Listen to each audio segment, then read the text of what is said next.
sector, what are the steps for it? देखिए, IRS sector Indian revenue services में आप जाना चाहते हैं, क्या बनना चाहते हैं आप?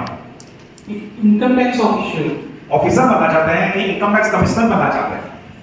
chief principal sir, हाँ, chief principal.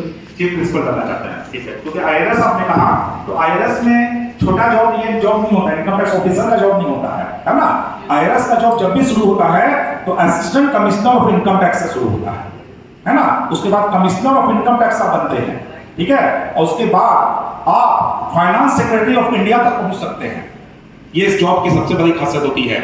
IRS का जॉब भी जो होता है वो IAS के समतुल्य माना जाता है। जैसे देखिए, क्या है, आपको क्लियर हो लीजिए इस चीज को, यूपीएससी का एक एग्जाम होता है सिविल सर्विसेज का, उसमें रैंक के अनुसार आपको पोस्ट मिलते हैं।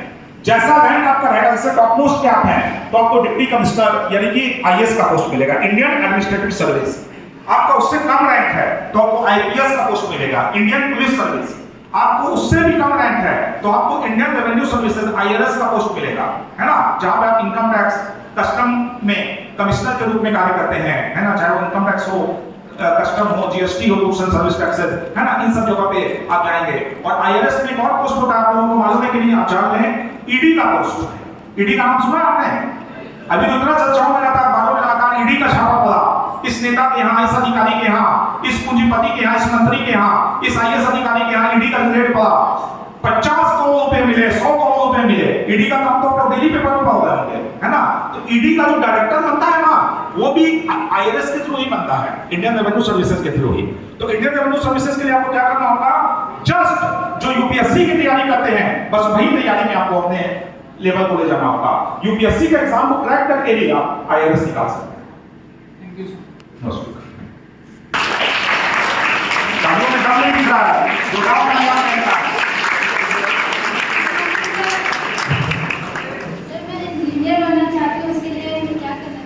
इंजीनियर बनने के लिए आपको PCM रखना होगा, है ना, +2 में, और उसके बाद इंजीनियरिंग की जितनी भी इंडिया का सबसे टॉप मोस्ट एग्जामिनेशन होता है IIT का एग्जामिनेशन, है ना? आप उसको क्रैक कीजिए। सर, हमें 12th के साथ ही से करना चाहिए, 12th के बाद? आप 12th के साथ भी कर सकते हो, क्यों नहीं कर सकते हो, है ना?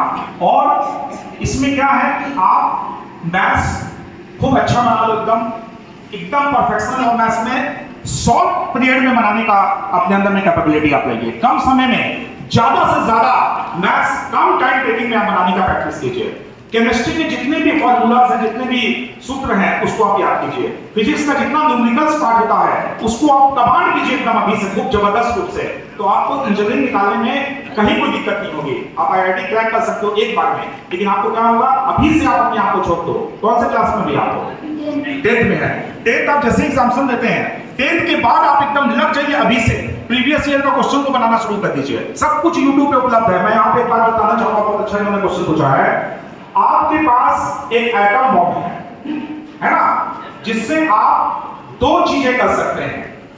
या तो आप उससे बॉम्ब बना करके पूरे दुनिया को तहस-नहस कर सकते हैं, या उससे बिजली पैदा करके पूरे दुनिया को रोशन कर सकते हैं। वो एटम बम आप सभी के पॉकेट में है, वो एटम बम सब आपके हाथ में है, वो एटम बम आपका सबसे प्यारा दुलारा है, वो एटम बम जिसके साथ आप, मुझे लगता है, 24 घंटे समय गुजारते हैं, सबसे ज्यादा समय आपका उसी के साथ गुजरता है। वो आपके पलंग पर भी रहता है, आपके पॉकेट में भी रहता है, और आपके हर जगह साथ देता है। वो एटम बम क्या है बताइए जरा सा? फोन, मोबाइल, है ना? तो मोबाइल में सब कुछ है। एक से एक मोटिवेटर स्पीकर का स्पीच दिया हुआ है ना? एक से जो आध्यात्मिक संत हैं उनका स्पीच दिया हुआ है। जितने भी प्रीवियस ईयर का क्वेश्चन आप चाहते हैं, जिस फील्ड में जाना चाहते हैं, सब पर YouTube के लेक्चर दिए हुए हैं। अब डिपेंड आप पर करता है कि आप मोबाइल का यूज कैसे करते हैं। आप कंस्ट्रक्टिव वे में करते हैं कि डिस्ट्रक्टिव वे में करते हैं। आप सृजनात्मक रूप में करते हैं तो आपका फ्यूचर ब्राइट है। और आप यदि मोबाइल पे ऐप डाउनलोड करके गेम खेल रहे हैं तो फिर अभी क्या हश्र हुआ था गाजियाबाद में, आप लोगों ने अखबार में पढ़ा होगा कि 3 बच्चियों ने छत से कूद करके अपनी जान दे दी और अपने पिताजी को लिखा, सॉरी पापा।